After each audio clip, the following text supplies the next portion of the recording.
বলছেন, এই শোনো এখানে, শোনো এখানে, তিনজন, তোমরা তিনজন এলেন। এবার দয়ার রাসূল বললেন, বাবারা তোমরা নাকি তিনজনে তিন রকমের কথা বলেছো, তিন প্রকারের তোমরা কথা বলেছো। সে সাহাবীরা বলছেন, ইয়া রাসূলুল্লাহ বলেছি। দয়ার নবী বললেন, বাবারা তোমরা আল্লাহকে দেখে যতক্ষণ ডরাও, আমি নবী তোমাদের থেকে বেশি আল্লাহকে দেখে ডরাই। তোমরা জাহান্নামকে দেখে যতক্ষণ ভয় করো, তোমাদের থেকে আমি নবী আল্লাহকে দেখে বেশি ভয় করি। আমার সাহাবীরা শুনে নাও, আমি নবী, তোমরা বলেছো বিয়ে করব না, বিয়ে করব না, কুঁয়ারা হয়ে মরে যাব। আমার সাহাবীরা শুনে নাও, আমি নবী রে, আমার বাড়িতে দেখো 11টা স্ত্রী আমার বাড়িতে আছে, 11 জন আমি মেয়েকে বিয়ে করেছি।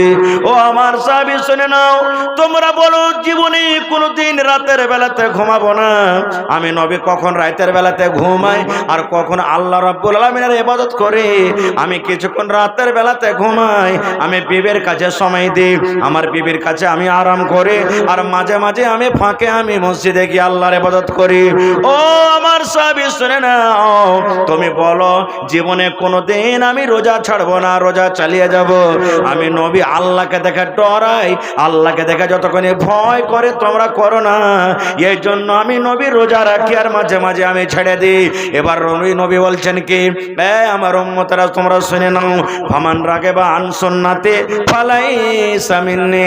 আমি নবী আমার তরিকা মতো যদি তোমরা আমল না করো, আমি নবী আমি যেভাবে তোমরাকে চলতে বলবো সেইভাবে যদি তোমরা না চলো, আমার সুন্নাতটাকে তোমরা যদি না মানো, ফালাইসা মিন্নি, তোমরা আমার উম্মত হতে পারো না রে, আমার উম্মত হতে পারো না। নারে তাকবীর! হবে না, হতে পারে না, আমার নবীর সাথে কারো তুলনা হয়নি। হবে না, হতে পারে না, আমার নবীর সাথে কারো তুলনা। হায়রে তুলনা তো দূরের কথা, ছায়াও মিলে না, হয়নি। হবে না, হতে পারে না, আমার নবীর সাথে কারো তুলনা হয়নি। হবে না, হতে পারে না, আমার নবীর সাথে কারো তুলনা। সকল নবী রাসূল ছিলেন খোদার দিওয়ানা, দো নয়নে দেখব খোদা ছিল তামান্না। আরে মোর নবীকে ডেকে নিলেন, আরে মোর নবীকে ডেকে নিলেন, দেখবে রব্বানা। হয়নি, হবে না, হতে পারে না, আমার নবীর সাথে কারো তুলনা হয়নি। হবে না, হতে পারে না, আমার নবীর সাথে কারো তুলনা। ইউসুফকে দেখে যারা আঙুল কেটেছে, তারা কে আমার নবীর রূপ দেখেছে। ইউসুফকে দেখে যারা আঙ্গুল কেটেছে, তারা কি আমার নবীর রূপ দেখেছে? আরে দেখতো যদি কেটে দিত, আরে দেখতো যদি কেটে দিত কলিজাখানা। হয়নি, হবে না, হতে পারে না, আমার নবীর সাথে কারো তুলনা হয়নি। হবে না, হতে পারে না, আমার নবীর সাথে কারো তুলনা। নারে আসসালামু আলাইকুম ওয়া রাহমাতুল্লাহ। উত্তর এলো ওয়া আলাইকুম আসসালাম ওয়া রাহমাতুল্লাহ। কি খবর? তো মা আয়েশা রাদিয়াল্লাহু তাআলা আনহা, আল্লাহ নবীর একজন স্ত্রী, উনি বাড়িতে আছেন। তো তিনজন সাহাবী বলছেন নবী বাড়িতে নেই। তো মা আয়েশা বলছেন না, নবী বাড়িতে নেই। কোথায় গেছেন? দাওয়াতের কামে, তাবলীগের কামে গেছেন। কি খবর বলো?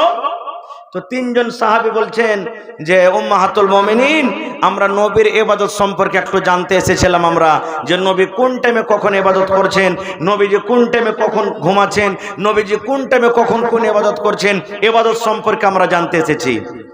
এবার তাদের কথা শুনে মা আয়েশা রাদিয়াল্লাহু তাআলা আনহা বললেন যে নবীজি এই টাইমে ঘুমাইছেন, নবীজি এতদিন রোজা রাখছেন, নবীজি এই টাইমে তেলাওয়াত করছেন, নবীজি এই টাইমে নামাজ পড়ছেন, নবীজি এই টাইমে খানা খাইছেন, যা যা নবী করতেন সব বলে দিলেন। এবার তিনজন সাহাবীকে শুনে কম মনে হয়েছে। হ্যাঁ, আল্লাহর নবী ও যদি একটু কম করে তাও চলবে, আমরা হলাম পাপী গুনাহগার মানুষ, আমরাকে বেশি বেশি করতে হবে, না করতে গেলে আল্লাহর জান্নাত যেতে পারবো না। খুব তো বেশি কি করতে হবে? তারা তিনজন কথা বলতে শুরু করলেন, কতটুকু বেশি আমল করলে আল্লাহ জান্নাত দিবে। তারা তিনজনে এক অপরকে বলা বলি করছে, আর মায়েশা আল্লাহ নবীর স্ত্রী কিন্তু শুনছেন। তিনজনের মধ্যে একজন কি বলছেন জানেন?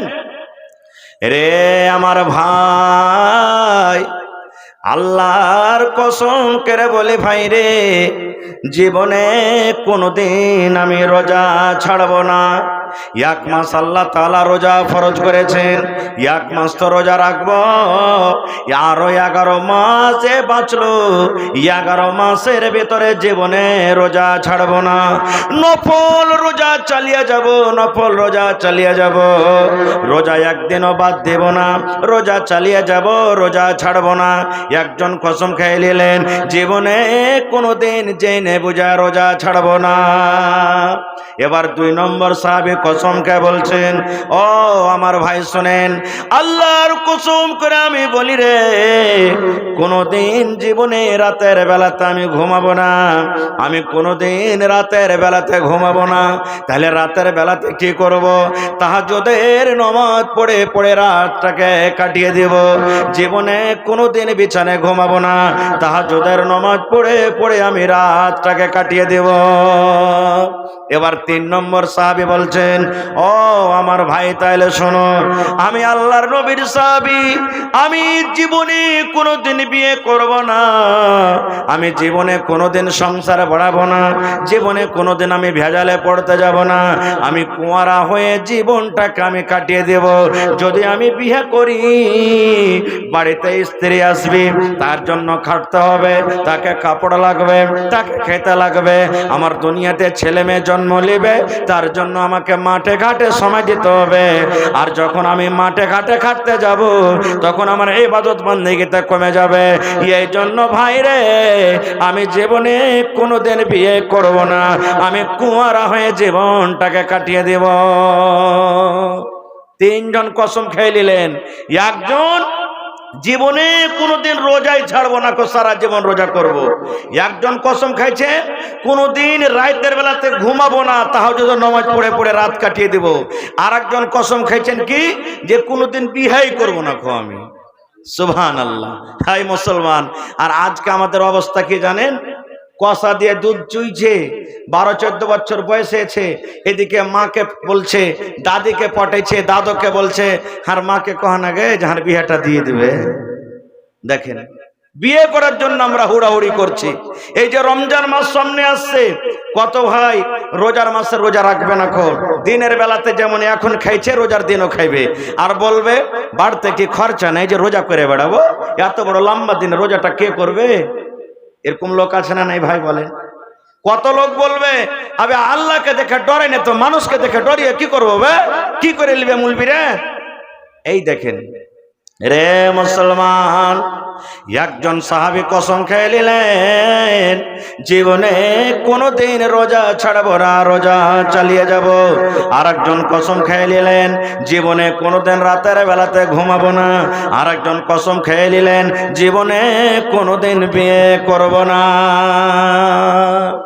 এই কথাগুলা বলে ওরা বাড়ির দিকে রওনা হয়েছে। ইতিমধ্যে নবী বাড়িতে ঢুকে গেছেন। নবীজি বাড়িতে ঢোকা পর এবার বিবিকে বলছেন, লোকগালা কে এসছিল গো, কে লোকগালা, কি বলছিল? এবার মায়েশা বলছে, নবীজি আপনার ইবাদত সম্পর্কে ওরা জানতে এসেছিল, আর আমি তাদের আপনার ব্যাপারে তারাকে বললাম, তো শুনে অল্প মনে হলো, তখন তারাকে ভালো লাগলো না, তো 3 জনের মধ্যে এরকম এরকম কসম খেয়ে গেল। একজনা বলছে যে নবী অল্প করছে চলবে, আমরা গুনাহগার পাপী, আমাদেরকে কম করে চলবে না কো। তো একজনা কসম খেয়ে বলছেন কোনোদিন রোজা ছাড়বো না, আর একজন কসম খেয়ে বলছে জীবনে কোনোদিন রাইতে শুধবো না, আর একদিন কসম খেয়ে বলছেন যে কোনোদিন বিয়েই করবো না কো। যেমন কথাটা বলা, নবীর চোখ গাল একবারে বেদনা দানার মতন লাল হয়ে গেল। যে তারা বলছে, এই শোনো এখানে, শোনো এখানে 3 জন, তোমরা 3 জন এলেন। এবার দয়ার রাসূল বললেন, বাবারে তোমরা নাকি 3 জনে 3 রকমের কথা বলেছো, 3 প্রকারের তোমরা তোমরা কথা বলেছো। সে সাহাবীরা বলছেন ইয়া রাসূলুল্লাহ বলেছি।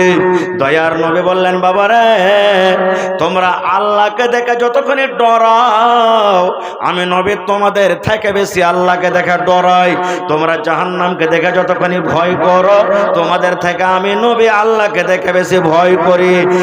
আমার সাহাবীরা শুনে নাও, আমি নবী তোমরা বলেছো বিয়ে করব না বিয়ে করব না, কুঁয়ারা হয়ে মরে যাব।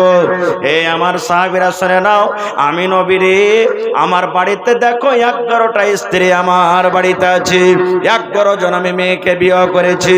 ও আমার সাহাবী শুনে নাও, তোমরা বলো জীবনে কোনোদিন রাতের বেলাতে ঘুমাবো না। আমি নবী কখন রাতের বেলাতে ঘুমাই আর কখন আল্লাহ রাব্বুল আলামিনের ইবাদত করি। আমি কিছুক্ষণ রাতের বেলাতে ঘুমাই, আমি বিবির কাছে সময় দিই, আমার বিবির কাছে আমি আরাম করি, আর মাঝে মাঝে আমি ফাঁকে আমি মসজিদে গিয়ে আল্লাহর ইবাদত করি। ও আমার সাহাবী শুনে নাও, তুমি বলো জীবনে কোনোদিন আমি রোজা ছাড়বো না, রোজা চালিয়ে যাব। আমি নবী আল্লাহকে দেখে ডরাই, আল্লাহকে দেখে যতক্ষণ ভয় করে তোমরা করো না, এই জন্য আমি নবী রোজা রাখি আর মাঝে মাঝে আমি ছেড়ে দিই। এবার নবী বলছেন কি, আমার উম্মতেরা তোমরা শুনে নাও, ফামান রাগিবা আন সুন্নতি ফালাইসা মিন্নি। আমি নবী আমার তরিকা মতো যদি তোমরা আমল না করো, আমি নবী আমি যেভাবে তোমরাকে চলতে বলবো সেইভাবে যদি তোমরা না চলো, আমার সুন্নাতটাকে তোমরা যদি না মানো, ফালাইসা মিন্নি, তোমরা আমার উম্মত হতে পারো না রে, আমার উম্মত হতে পারো না। নারে তাকবীর। তাহলে বুঝা গেল কি, নবীর উম্মত হতে গেলে, জান্নাত নিতে গেলে নবীর অনুসরণ করে চলতে হবে। আর একটু আগে চলেন, সুবহানাল্লাহ। ভাই মুসলমান, আজকে তো আমরা নবীর অনুসরণ না করে হিরোর ঘে অনুসরণ করছি। এই দেখবেন আমার ভাইয়েরা যারা নওজওয়ান যুবক ভাই আগা দিকে পিছে দিকে চুল ছাড়তো আগে 2, 4, 5, 10 বছর আগে হিপ্পি কাটিং বলতো থাকে নাকি, হানা বলে। আর এখন চুল কিছুদিন চললো আগা দিকে এরকম করে মারবে একবারে, বাপরে বাপরে চুলের ফরকন। আবার এখন কিছু চুলের কাটিং এসেছে কি গোটাই চারিদিকে একবারে সুন্দর করে কাটবে আর মধ্যখানে একবারে রাখবে, ওটার নাম বলে জুত্তা কাটিং বলে না, চাপ্পল কাটিং, চাপ্পল কাটিং বলে। ভাই বলছেন চাপ্পল কাটিং এটা। ভাই মুসলমান, আল্লাহ রাসূল সাল্লাল্লাহু আলাইহি ওয়াসাল্লাম যেইভাবে আমল করতে বলেছেন রে ভাই, সেইভাবে যদি আমরা আমল না করে আমাদের আমল নষ্ট হয়ে যাবে, বরবাদ হয়ে যাবে রে ভাই, আমাদের আমল নষ্ট হয়ে যাবে, বরবাদ হয়ে যাবে। আপনারা সবাই জানছেন, সবাই শুনেছেন, আজকে আমাদের যুবকেরা কে নবীর অনুসরণ করতে ভালো লাগে না, আজকে আমার যুবক ভাইয়েরা কে ওয়াজ শুনতে ভালো লাগে না, আজকে আমার মায়েরা খালারা কে নসিহত শুনতে ভালো লাগে না। আল্লাহর নবী যখন দুনিয়াতে চলে গেলেন, প্রথম ইসলামের রাজা, ইসলামের খলিফা হলেন হযরত আবু বকর রাদিয়াল্লাহু তাআলা আনহু। যখন উনিও চলে গেলেন দুনিয়া থেকে, দ্বিতীয় রাজা, দ্বিতীয় খলিফা হলেন উমর রাদিয়াল্লাহু তাআলা আনহু। ইসলামের দ্বিতীয় রাজা, দ্বিতীয় খলিফাকে উমর রাদিয়াল্লাহু তাআলা আনহু একদিন মসজিদে নামাজ পড়াইতে শুরু করেছেন, ফজরের নামাজ। ভালো করে শুনবেন ভাই, ফজরের নামাজ পড়াইতে শুরু করেছে। আর উমর ফারুকের পরে কিন্তু একটা গোলামের রাগ থাকে। দুনিয়াতে এক অপরের পরে দুশ্মনী থাকে কি থাকে না, যে কোনো লোক হয় থাকে। তো ওই উমর রাদিয়াল্লাহু তাআলা আনহুর উপরে একটা গোলামের রাগ, কোনো কারণে রাগ হয়েছে। এবার ও কিন্তু সুযোগ ঢুঁড়ছিল যে আমি উমরকে কিন্তু মারবো, ইসলামের যিনি রাজা খলিফা আমি তাকে মার্ডার করে দেব। কখন মার্ডার করব? এই নামাজ যখন পড়িতে উমর দাঁড় হইবে তখন পেটের ভিতরে দিব ছোরা ভরে একবারে। ঠিক এখানটা ছোরা গোলাম কাপড়ে ঢেকে রেখে পকেটে একবারে খুব সুন্দর করে নিয়ে আছে। এবার উমর রাদিয়াল্লাহু তাআলা আনহু আল্লাহু আকবার বলে যখন ফজরের টাইমে এই দেখেন বুকে হাত বেঁধেছেন, এরকম টাইমে সুবহানাল্লাহ ওই গোলাম হযরত উমর রাদিয়াল্লাহু তাআলা আনহুর পেটে দিলেন ছোরাটাকে ভরে। যেমনই ছোরা ভরা, পেট ফোটা হয়ে গেল, ভুঁড়ি ফোটা হয়ে গেল, উমর ফারুক বেহুশ হয়ে পড়ে গেলেন। এই যুগের এই জামানার মতন তো আরে শিলিগুড়ি নিয়ে চলো, কিশনগঞ্জ নিয়ে চলো, কলকাতা নিয়ে চলো, পাটনা নিয়ে চলো, বড় বড় ডাক্তার কোথায় পেবেন? নমাজ শেষ হইলো, তাড়াতাড়ি করে সব লোকজন জমা হইলো।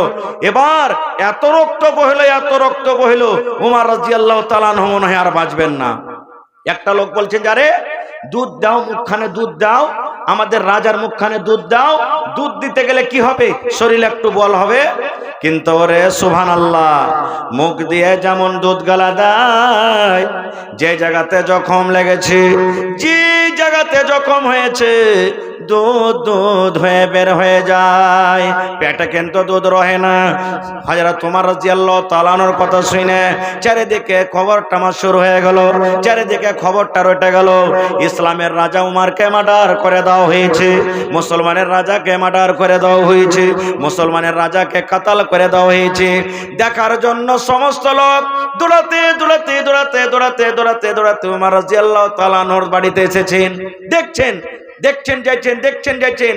ইতিমধ্যে একটা নওজওয়ান হযরত ওমরকে দেখা পর ও বাড়ির দিকে রওনা হয়েছে, হাঁটছেন বাড়ির দিকে। আর কোন হিসাবে ওমর রাদিয়াল্লাহু তাআলা আনহুর ওই যুবকের উপরে চোখ পড়ে গেছেন, দিয়ে তাকে কি বলছেন জানেন?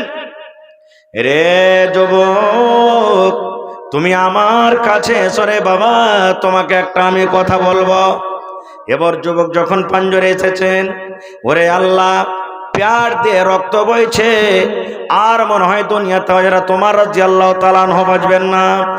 এই সময়তে মুসলমান ওমর রাদিয়াল্লাহু তাআলা আনহু যুবককে বলছেন, রে আল্লাহর বান্দা, তুমি ওমরকে দেখতে এসেছো রে, তুমি মুসলমানের রাজাকে দেখতে এসেছো।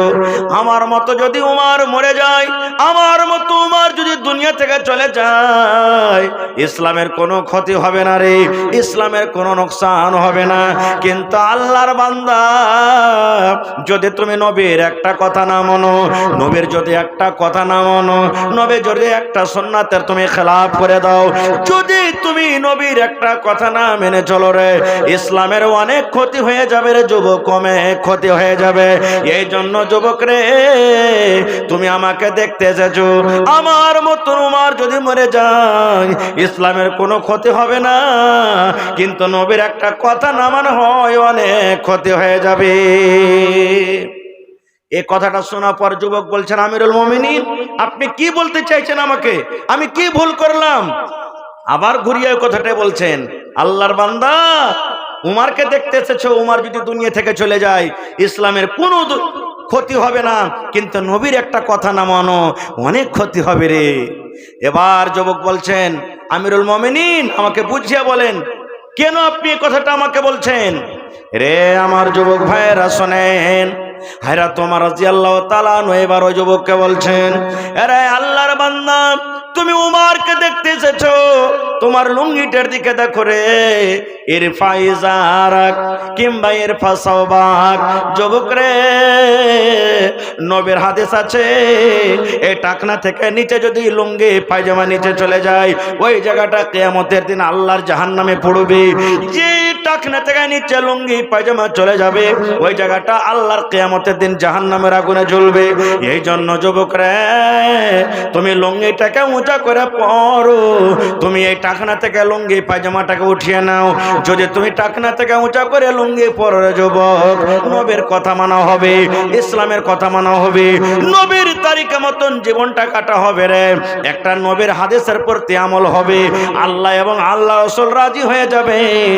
আর তুমি আমাকে দেখতে এসেছো, আর যদি নবীর কথা না মানো যুবক রে, আমার মতো উমরকে দেখে তোমার কোনো লাভ হবে না। নারে তাকবীর! হয়নি, হবে না, হতে পারে না, আমার নবীর সাথে কারো তুলনা। হয়নি, হবে না, হতে পারে না, আমার নবীর সাথে কারো তুলনা। হায়রে তুলনা তো দূরের কথা, ছায়াও মিলে না।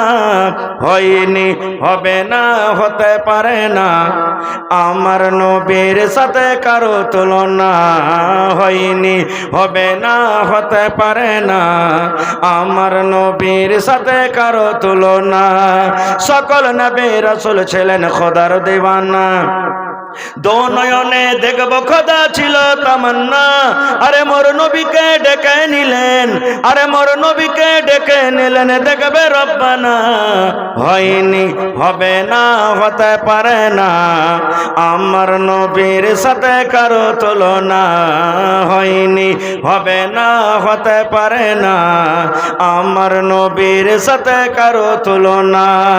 ইউসুফকে দেখে যারা আঙুল কেটেছে, তারা কে আমার নবীর রূপ দেখেছে।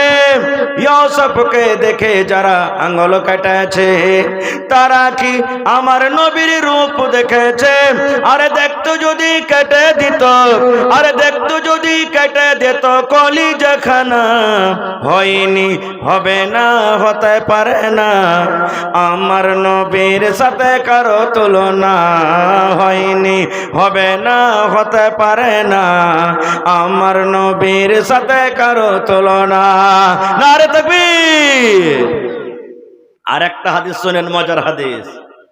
আল্লাহর নবীর জামানাতে নবীজি আনসার এবং মুহাজিরের ভিতরে ভাইচারা লাগিয়ে দিলেন, ভাই লাগিয়ে দিলেন। কারণ যারা মক্কা থেকে হিজরত করে মদিনে চলে গেছেন, বাড়ি ঘর, কত লোক নিজের বিবি, কত লোক নিজের ছেলে মেয়ে, জমিন জায়গা সব ত্যাগ করে চলে গেছেন, সবাই জানছেন এটা নাকি। এবার মদিনাতে যখন পৌঁছলেন, নবীজি ভাই লাগিয়ে দিলেন। এই, এটা তোমার ভাই, এটা তোমার ভাই, এটা তোমার ভাই, এটা তোমার ভাই, এটা তোমার ভাই। নিজের মায়ের পেটের মতন ভাইয়ের মতন রিশতা লাগিয়ে দিলেন। সব সাহাবীর কথা বলবো না, একটা সাহাবীর কথা শুনেন। সালমান রাদিয়াল্লাহু তাআলা আনহু আর আবু দারদা রাদিয়াল্লাহু তাআলা আনহু, দুজনের মধ্যে ভাই লাগিয়ে দিলেন নবীজি। এ সালমান, এ আবু দারদা, তোমরা হলে দুটা ভাই। সহিহ হাদিস ভাই, ভালো করে শুনবেন। এবার থাকতে থাকতে থাকতে কিছুদিন পর সালমান রাদিয়াল্লাহু তাআলা আনহু ভাই আবু দারদার বাড়ি বেড়াইতে গেছেন। আমরা বেড়াইতে যাই না, আমার ভাই পূর্ণিয়াতে আছে রে, আমার ভাই ঠাকুরগঞ্জে আছে, আমার অমুক জায়গাতে আছে, এরকম ধরনের যদি আমাদের রিশতা থাকে, আত্মীয় থাকে, আমরা বেড়াতে যাই কি যাই না ভাই? তো সালমান রাদিয়াল্লাহু তাআলা আনহু ভাইয়ের বাড়ি বেড়াইতে গেছেন। কার বাড়ি? আবু দারদা ভাইয়ের বাড়ি। এবার যখন বাড়িতে গেলেন, সালাম চাইলেন, পারমিশন নিলেন, ইজাজত দেওয়া হলো, বাড়িতে ঢুকলেন। তো বাড়িতে ওর ভাবি আছে, আবু দারদার স্ত্রী বাড়িতে আছে, ভাই নাই বাড়িতে। এবারে সালমান বলছেন, আমি আমার ভাবিকে জিজ্ঞাসা করলাম যে ভাবি, ভাই কই? বলছে, ভাই রে, তোমার ভাই মাঠে কাম কাজ করতে গেছে, তুমি বসে এক্ষুনি মনে হয় বাড়িতে ঢুকছেন নাকি। এবারে সালমান বলছেন ওর ভাবিকে, হ্যাঁ গে ভাবি, ব্যাপার কি কিছু বুঝতে পারি না। বলছে, কি রে ভাই? বলছে যে ভাই বাড়িতে আছে, আর তুমি দেখো কত পুরাতন কাপড় পিন্ধে আছো, কাপড়টা ভালো নাই, মাথার চুলগুলা উস্কো খুস্কো হয়েছে, সিধা করে নাও, মুখে পাউডার লাগিয়ে নাও, মুখটাকে তোমার চিকন করে রাখনি, এই তোমার দেখো শরীরে মাথাতে চুলে তোমার চিরুনি করা নাই, তুমি একটা স্বামীর সামনে যেরকম একটা মহিলাকে থাকা দরকার, এই মতো তুমি চিকন চাকন হয়ে নাও, ব্যাপারটা কি বুঝতে পারি না। যখন কথাটা বলা, এবারে আবু দারদার স্ত্রী বললেন, কার জন্য আমি সাজবো রে ভাই? কে আমার সাজন দেখবে? কার জন্য আমি সাজবো? কার জন্য আমি নতুন কাপড় পেনবো? কে আমার সাজ দেখবে? কার জন্য আমি ভাইরে চিরুনি করব? কার জন্য আমি চোখে সুরমা লাগিয়ে রাখবো? কার জন্য আমি কাজল লাগিয়ে রাখবো? কার জন্য আমি সেন্টওয়ালা তেল মাখিয়ে রাখবো?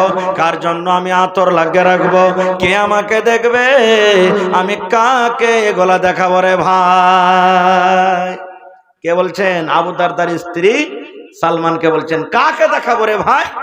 কে দেখবে আমার এগুলা চোখে সুরমা লাগা, মাথাতে চিরুনি করা, নতুন কাপড়, পাউডার মাখা? কে দেখবে? কোজে কেমন কথা বলছিস গে ভাবি, ভাই দেখবে? বলছেন, না রে ভাই না, তোর ভাইয়ের তো আমার দিকে দেখার ফুরসত নাই রে ভাই, তোর ভাই আমার দিকে দেখে না। বলছে, কেমন কথা রে, কেমন কথাকে ভাবে? বলছে, ভাই রে, তোর ভাই আবু দারদা যে আছে, জীবনে কোনোদিন রোজা ছাড়ে না, রোজা চালিয়ে যায়, রোজা চালিয়ে যায়, না ফল রোজা চালায়। আর ভাই তুমি তো জানো, মানুষ যখন রোজা করে থাকে, রোজার হালাতে মানুষ বেবের সাথে মিলতে পাবে না, রোজার হালাতে মানুষ বিবির সাথে মিলন করতে পাবে না, রোজার হালাতে বিবির কাছ থেকে আলাদা হয়ে থাকতে হবে। তাইলে ভাই তুমি বলো, তোমার ভাই তো দিনের বেলাতে রোজা করে থাকে, আমার কোনো খেয়াল রাখে না, আমার দিকে দেখভো করে না, আমার পাঞ্জরে আসে না, আমি কাকে দেখাবো? বলছে ভাবি গে, রাতের বেলাতে তুমি সাজে থাকবে ভাইয়ের জন্য।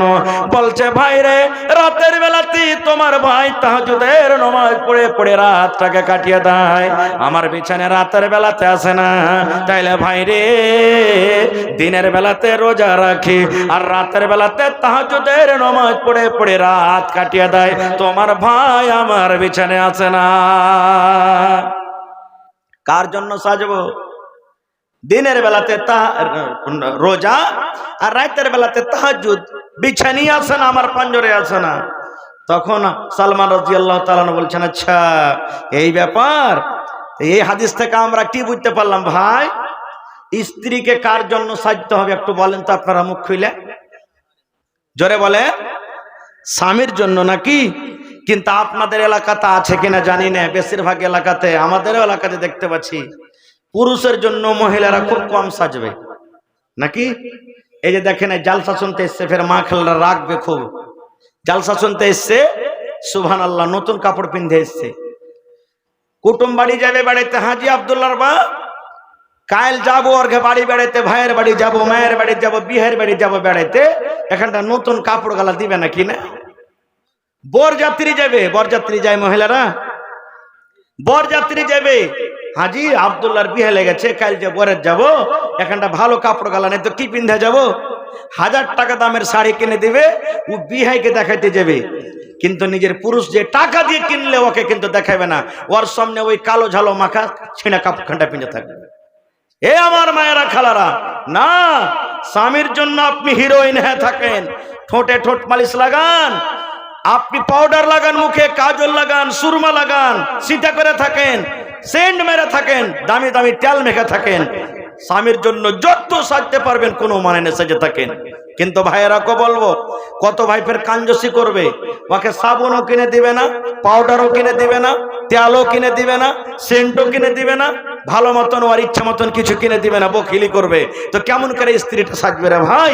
এই জন্য ভাইয়েরাকে বলবো যে নিজের স্ত্রীরাকে ভালো ভালো ভালো ভালো ক্রিম কিনে দিবেন, যাতে আপনি অপর বেটি ছেলে দেখে যেমন আপনার মনটা আগা পিছা করছে, আরে আমার স্ত্রীটা যদি বাড়িতে আমার এরকম থাকতো তো কত ভালো হতো।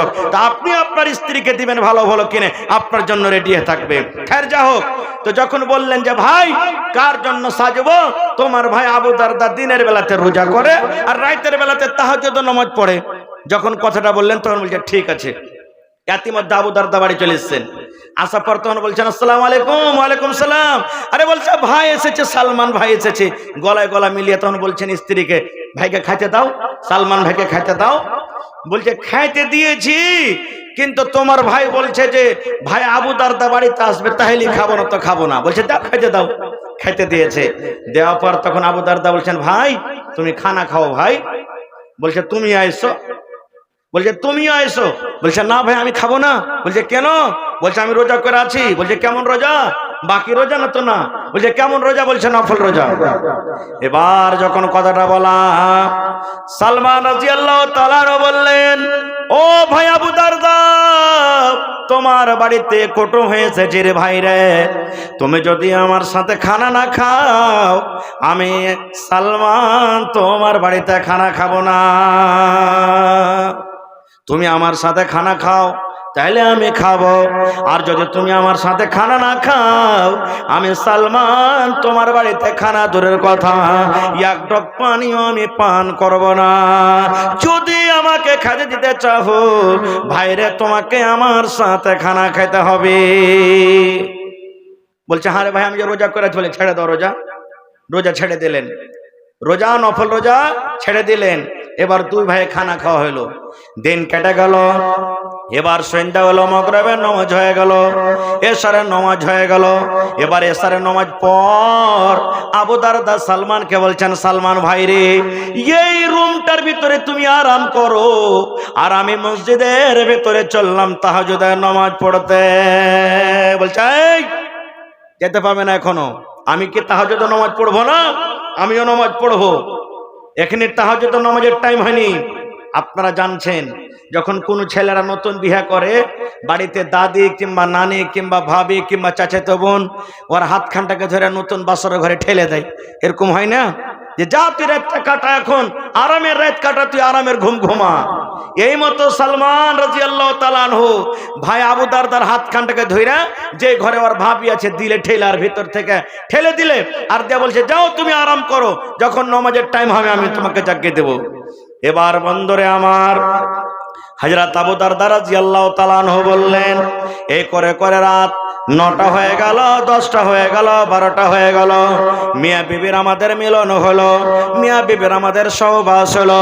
ঠিক রাত 1টা 2টা যখন হয়ে গেল, এবার সালমান আমাকে বাইরে থেকে দরজাতে ধাক্কা দিয়ে বলছেন, ভাই আবু দারদা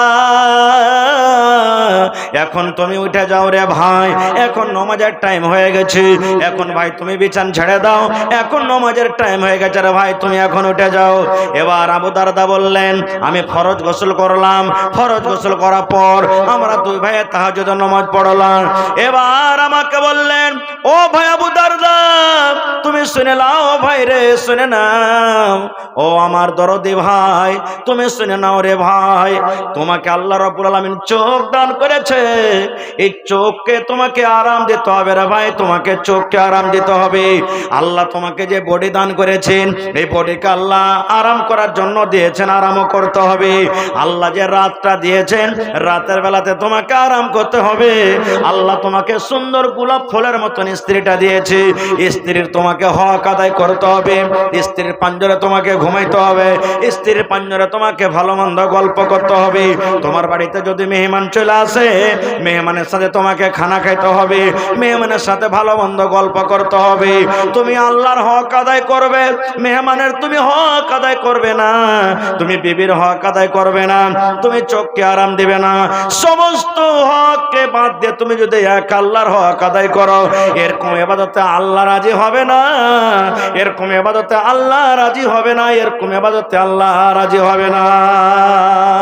যাও, তোমাকে চোখকে আরাম দিতে হবে, মেহমানের হক আদায় করতে হবে, বিবির হক আদায় করতে হবে, সমস্ত কিছুর হক আদায় করতে হবে, তাহলে তোমার আমল আল্লাহর কাছে কবুল হবে। না হলে সমস্ত লোকের হক বাদ দিয়ে তুমি এক আল্লাহর হক আদায় করবে, এরকম ইবাদতে আল্লাহ রাজি হবে না। আবু দারদা বলছেন, ফজরের নামাজের পর আমি নবীর কাছে চলে গেলাম, আর আমার সাথে যা ঘটনা ঘটেছে নবীকে সব কথা আমি বলে দিলাম। এবার নবী তখন বলছেন, আবু দারদা সাদাকা সালমান, সালমান ঠিকই বলেছে তোমাকে, ঠিকই তোমাকে বলেছে। তো ভাই আমার এই হাদিস থেকে বুঝতে পারলাম কি, ইবাদত বান্দেগি করতে গেলে আল্লাহ তাবারাক ওয়া তাআলার রাসূলের অনুসরণ করে করতে হবে। আমরা কাহারি হক মারবো আর কাহারি হক মেরে আল্লাহর ইবাদত করব, এরকম ইবাদত আল্লাহ কবুল করবেন না। আর একটু আগে চলেন, আপনাদের এলাকাতে, আপনাদের এই এলাকাতে মহিলারা ঈদ বকরিদের নামাজ কোথায় পড়েন ভাই? ঈদগাহে না মসজিদে? জোরে বলেন। মসজিদের ভিতরে নাকি? এই মসজিদে পড়ার কিন্তু প্রমাণ নেই। মহিলাদের ব্যবস্থা করতে হবে, আপনাদেরকে মহিলাদের ব্যবস্থা করতে হবে। এবং মা খালাদেরকে বলবো, এ আমার মায়েরা খালারা, আপনাদের জন্য একটা খুব মজার হাদিস শুনিয়ে যাচ্ছে গে মা। আহা হা, আল্লাহর নবীর জামানাতে এক মহিলা সুবহানাল্লাহ নিজের স্বামীর উপরে কেস করতে চলে গেছেন। আজকে ভাই ভাই লড়াই হয়, ভাই ভাই ঝগড়া হয়, মানুষ কেস করতে যায় থানাতে, কোর্টে। নবীর দরবারে এক মহিলা নিজের পুরুষের উপরে কেস করতে চলে গেছেন। কেমন কেস? আমাকে ভাত কাপড় দেয় না, জি না। আমাকে ভালো মন্দ খেতে দেয় না, জি না। আমাকে বাড়িতে গালিগালাজ করে, জি না। কিসের কেস? এই আমার মায়েরা খালারা ভাইরা শুনেন, সেই মহিলা বলছেন, আমার স্বামীর নাম হলো সাফওয়ান বিন মুআত্তাল, আমি স্বামীর ব্যাপারে নবীর দরবারে কেস করতে গেলাম। কেস করতে যদি যাচ্ছি, দেখছি নবীর পাঞ্জরে আমার স্বামীও বসে আছেন। আপনারা যেমন বসে আছেন, নবীর জামানাতে মজলিস লেগা আছে। সেই মহিলা বলছেন, আমি চলে গেলাম ভালোভাবে পর্দাশীল হয়ে নবীর দরবারে। এবার দেখছি আমার স্বামীও কিন্তু নবীর পাঞ্জরে বসে আছেন। এবার মনে মনে বলছেন, আল্লাহ, যার ব্যাপারে কেস করব সে কেস নিয়ে এসেছি, সে আমার স্বামী তো নবীর পাঞ্জরে বসে আছে, আল্লাহ কি করবো এখন? বলছেন, না, যা হবে পরে হবে, কিন্তু আমি নবীর দরবারে এসেছি, সে কাজ করে যাব। কি শেখায়ত? সে মহিলা বলছেন, আসসালামু আলাইকুম ওয়া রাহমাতুল্লাহ। আল্লাহ রাসূল বলছেন ওয়ালাইকুম আসসালাম ওয়া রাহমাতুল্লাহ। কি ব্যাপার? এই আমার মায়েরা, খালারা, ভাইয়েরা শোনেন। এবারে সেই মহিলা বললেন, ইয়া রাসূলুল্লাহ, হে আল্লাহর নবী গো, আমার স্বামী সাফওয়ান বিন মুআত্তাল গো, নবী যে আপনার পাঞ্জরে বসে আছেন, নবী গো তার ব্যাপারে তিনখানা আমি শিকায়ত নিয়ে এসেছি। এই যে আমার স্বামী সাফওয়ান বিন মুআত্তাল আপনার পাঞ্জরে বসে আছেন, তার ব্যাপারে তিনখানা আমি কেস করতে এসেছি গো নবীজি। এক নম্বর কেস হলো, আমি যখন নামাজ পড়ি, আমি নামাজ যখন পড়ি, হয়তো আমি তাশাহুদে থাকি, কিংবা হয়তো আমি রুকুতে থাকি, কিংবা নামাজ আমি দাঁড়িয়ে থাকি, নবী গো আমার স্বামী আমাকে নামাজের হালাতে মারে, আমাকে কিলের বাড়ি মারে, আমাকে ফাটের বাড়ি মারে, নামাজের হালাতে আমাকে মারে, আর বলে বেবেরে নামাজ ছেড়ে দে, তোকে নামাজ পড়তে হবে না। দুই নম্বর, নবী গো আমি যখন রোজা রাখি, আমার রোজাটাকে ভেঙে দেয়, ছাতু মুখে দিয়ে দেয়, কিংবা পানি দিয়ে দেয়, কিংবা মুখে খাজুর দিয়ে দেয়, কিংবা নবী গো আমাকে আগুনে থেকে বিছানের দিকে আমাকে উঠিয়ে নিয়ে চলে যায়, আর বিছানে উঠিয়ে নেওয়ার পর আমার সাথে সহবাস করার পর আমার রোজাটাকে ভেঙে দেয়। নবী গো তিন নম্বর শিকায়ত হলো, আমার স্বামী সাফওয়ান ফজরের নামাজ পড়েন যখন সূর্য উঠে যায়। কয়টা হলো? তিনখানা কেস হয়ে গেল। এক নম্বর রাসূল বললেন, সেই মহিলা বলছেন, নবী গো আমি নামাজ পড়ি, আমার স্বামী নামাজের হালাতে মারে, আর বলে বিবি রে নামাজ ছেড়ে দে। দুই নম্বরে আমার মুখে খাজুর দিয়ে কিংবা পানি দিয়ে, কিংবা আমাকে বিছানে উঠিয়ে নিয়ে চলে যায়, আর যাওয়ার পর আমার রোজাটাকে ভেঙে দেয়, আর বলে বিবি রে তোকে রোজা রাখতে হবে না। তিন নম্বরে নবী গো আমার স্বামী ফজরের নামাজ পড়ে যখন সূর্য উঠে যায়, সূর্য ওঠার আগে আমার স্বামী ফজরের নামাজ পড়ে না। সুবহানাল্লাহ। তিন শিকায়ত হয়ে গেল।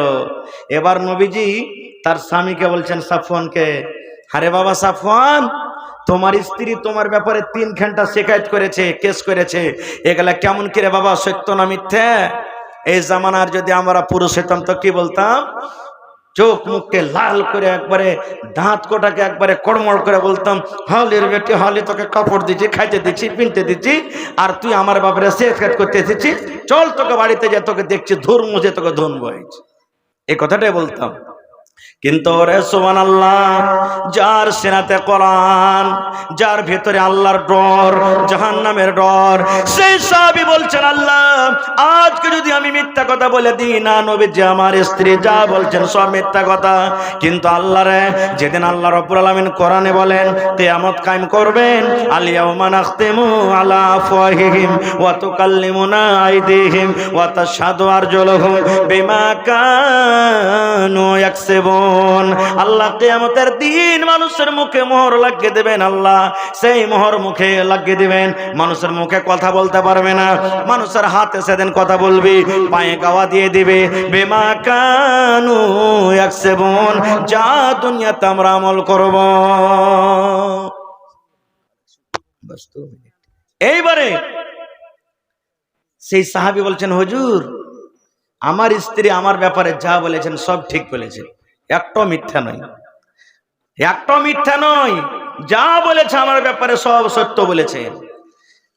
এবার নবীজি বলছেন, হারে বাবা, নামাজটা হয়তো আল্লাহর একটা ইবাদত, তো নামাজের হালাতে তোমার স্ত্রীকে কেন মারো রে বাবা? নামাজের হালাতে তো বিবিকে মারতে হয় না, কেন তোমার বিবিকে নামাজের হালাতে মারো? রে আমার মায়েরা, খালারা শোনেন।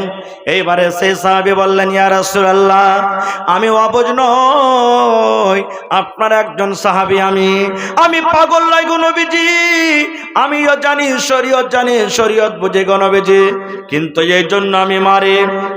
নবী গো আমি একটা গরিব মানুষ গো নবীজি, আমি মাঠে কামে কাজে চলে যাই, খাজুরের গাছে আমি পানি দিই, আমি খাজুরের গাছ নিড়াই, খাজুরের গাছে আমি দাওয়াত দিই, সারাদিন মাঠে কাম কাজ করার পর যখন সন্ধ্যাবেলাতে বাড়ি আসি, আমার স্ত্রী আমাকে সন্ধ্যাবেলাতে খাবার দিয়ে দেয়, আমি খাবার খেয়ে। अस्सलाम वालेकुम। मैं आप सबों को ये नसीहत कर दूं ইয়া রাসূলুল্লাহ, আমি একটা গরিব মানুষ, সারাদিন মাঠে কাম কাজ করে গনবেজে, এবার সন্ধ্যাবেলাতে যখন বাড়ি আসি আমার স্ত্রী আমাকে খাবার দিয়ে দেয় আর আমাকে বলেন, স্বামী গো এবারে আপনি বিছানায় ঘুমিয়ে যান, এবার আপনি বিছানায় শুতে যান। এবার আমার স্ত্রী কি করে, এশারের নামাজের পড়তে শুরু করেন, এশারের নামাজের পর তাহাজ্জুদ পড়তে শুরু করেন। কত লম্বা লম্বা সূরা পড়েন গো নবীজি। কোরআনের ভিতরে সব থেকে যেগুলো বড় বড় সূরা গো নবীজি, কোরআনের ভিতরে সব থেকে যেগুলো বড় বড় সূরা গো নবীজি, এক এক রেখাতে দুটা দুটা করে সূরা তেলাওয়াত করেন। সুবহানাল্লাহ। আপনারা জানছেন কোরআনের ভিতরে সূরা বাকারা লম্বা সূরা, সূরা আলে ইমরান বড় সূরা, সূরা মায়েদা বড় সূরা, সূরা নিসা বড় সূরা। নবী গো 4 পারা কিংবা 4.5 পারা করে কোরআন এক এক রেখাতে তেলাওয়াত করেন। এবার আপনি বলেন তো, এক রেখাতে যদি 4 পারা করে কোরআন তেলাওয়াত করেন তাহলে 2 রাকাত পড়িতে কত সময় লাগবে, 3 রাকাত পড়িতে কত সময় লাগবে, 4 রাকাত পড়িতে কত সময় লাগবে। এই করতে করতে কোনদিন রাত 2টা হয়ে যায়, কোনদিন রাত 12টা হয়ে যায়, কোনদিন মজ্জান সাহেব ফজরের টাইমে আজান দিয়ে দেয়। আমি তখন বিবিকে বলি, একদিন বোঝালাম বিবি রে, এত লম্বা লম্বা করে তুমি তেলাওয়াত করো না। আমার বিবি শোনো, আমি একটা গরিব মানুষ, মাঠে আমি কাম কাজ করি, তুমি আমার বিছানাতে তুমি আইসো, আমার বিছানায় তুমি আরাম করো, আমার পঞ্জরখানে তুমি একটু ঘুমাও, আমার মাথাতে একটু তেল দিয়ে দাও, গা হাতে তুমি একটু তাল দিয়ে দাও, গা হাতটাকে তুমি একটু মালিশ করে দাও। কিন্তু নবী গো, আমার স্ত্রী আমার কথা মানে না, আমার কথা শুনে না। আমি একদিন বোঝালাম, 2 দিন বোঝালাম, 3 দিন বোঝালাম, 5 দিন বোঝালাম, আমার কথা শুনে আমার বিছানায় যখন না আসে গো নবীজি, এদিকে আমার বিছানায় ঘুম আসে না, মন খান আমার ছটপট ছটপট করে, রাতের বেলাতে আমার ঘুম আসে না। নামাজ যখন না ছাড়ে আমি তখন আমার বিবিকে মারি আর বলে, বিবি রে নামাজ ছেড়ে দাও, তোমাকে নামাজ পড়তে হবে না। লম্বা লম্বা তেলাওয়াত করে আমার বিছানায় আসে না, এই জন্য আমি তাকে মারি। ভাই একটু এই হাদিসটা বুঝবেন কি, যে সাফওয়ান বিন মুআত্তালের স্ত্রীর কত কোরআন মুখস্থি ছিল। এক রেখাতে 2টা করে সূরা, মানে 4 পারা 5 পারা করে কোরআন তেলাওয়াত করতেন। আর হায়রে আফসোসের কথা, এই যে সামনে 20 দিন পর নামাজ আসছে, তারাবির নামাজ পড়বো, ইমাম সাহেব যদি খালি একটুখানি এক রুকু থেকে 2 রুকু যদি এক রেখাতে পড়ে দেয়, তো এইদিকে ভাড়াম করে মারবে, এদিকে মশা মারবে, এদিকে পিছে দিকে মারবে, আর দিয়ে আর একদিন বলবে এত লম্বা করে যে মৌলভী সাহেব, এত লম্বা করে কি তেলাওয়াত করে। সুবহানাল্লাহ। আমার ভাইয়েরা মায়েরা খালারা, তাহলে এই হাদিস থেকে আমরা বুঝলাম যে আমাদের ওই জামানাতে মহিলাদের কত কোরআন মুখস্থি ছিল। ভাই কত কোরআন পড়িতে তারা জানতেন। এই জন্য ভাই বানাত মাদ্রাসার দরকার আছে, মহিলা মাদ্রাসার দরকার আছে, বেটি ছেলের মাদ্রাসার দরকার আছে। বেটি ছেলে যদি না পড়ান, একটা পরিবার মুরুখ হয়ে থাকবে, গাঁওয়ার হয়ে থাকবে। একটা পরিবার নিজের ছেলে মেয়েকে ভালোভাবে কিভাবে চালাবে সে কিন্তু জানতে পারবে না। না হলে এর আগে আমি জালসাতে বলেছি কোন জায়গাতে, আজকে আমি বলছি, আজকে এই যে আমার বর্তমান যুগের মায়েরা খালারা বোনেরা পড়ালেখা হওয়ার কারণে মেলায় দিনের কথা বুঝছে, শিখছে, বলছে। না হলে 15-20 বছর আগে যখন আমার মা খালারা নিজের বেটা বেটিকে রাতের বেলাতে পেশাব করতে উঠাইতো, তখন ওরাকে দোয়া শিখাইত। কি দোয়া জানেন? ছেলেটা যাতে বিছানে পেশাব না করে দেয়। 1 বাত্তা, 2 বাত্তা, 3 বাত্তা, ঘর সত্তা বাহির মত্তা বলতো না, এই দোয়া শেখাইতো। 1 বাত্তা, 2 বাত্তা, 3 বাত্তা, ঘর সত্তা বাহির মত্তা। এই দোয়া আমার মায়েরা খালারা শেখালছেন। কিন্তু মাকে বলবো, মারে এটা দোয়া নয় গা মা, এটা হাদিসের কথা নয়, এটা কোরআনের কথা নয়, এটা মানুষের কথা। যদি ওই মা পড়ালেখা হতো তাহলে ছেলেরাকে বলতো, বাবারে আল্লাহর নবীর হাদিস আছে রে মা, আল্লাহর নবী বলেছেন, ও আমার উম্মতরা শুনে নাও, যখন তুমি পেশাব পায়খানা করতে বসবে তখন তোমাকে এই দোয়াটা পড়িতে হবে, বিসমিল্লাহি আল্লাহুম্মা ইন্নী আউযু বিকা মিনাল খুবুসি ওয়াল খাবায়েস। এই দোয়া পড়িতে হবে ভাই আমার। এই জন্য আপনাকে বলবো, এই যে এলাকার মধ্যে মনে হয় আশেপাশে 10-20 কিলোমিটার লিয়া বানাত মাদ্রাসা নেই আছে, তো কিষানগঞ্জ একটা আছে নাকি, যেটা মাহাদ, তার আশেপাশে মনে হয় আর বানাত বেটি ছেলের মাদ্রাসা নেই। এই মাদ্রাসাতে ভাই আপনারাকে বলবো বেটি রেখে দিন। বেটাকে পড়াইবেন, একটা লোককে পড়াইলেন, একটা বেটিকে পড়াইবেন, একটা পরিবারকে আপনি পড়াইলেন। ভাই মুসলমান, এটা মনে করিয়েন না বেটি রেখে পড়িয়ে কি লাভ আছে রে। ইয়ারা বিয়া শাদী হে পরের বাড়িতে যে ঘোঁটা তুলবে, পরের বাড়িতে যে ছাই তুলবে, পরের বাড়িতে যে গোবর তুলবে, পরের বাড়িতে ঝাড়ি দিবে। বেটি রেখে পড়িয়ে কি লাভ আছে? না না রে ভাই না।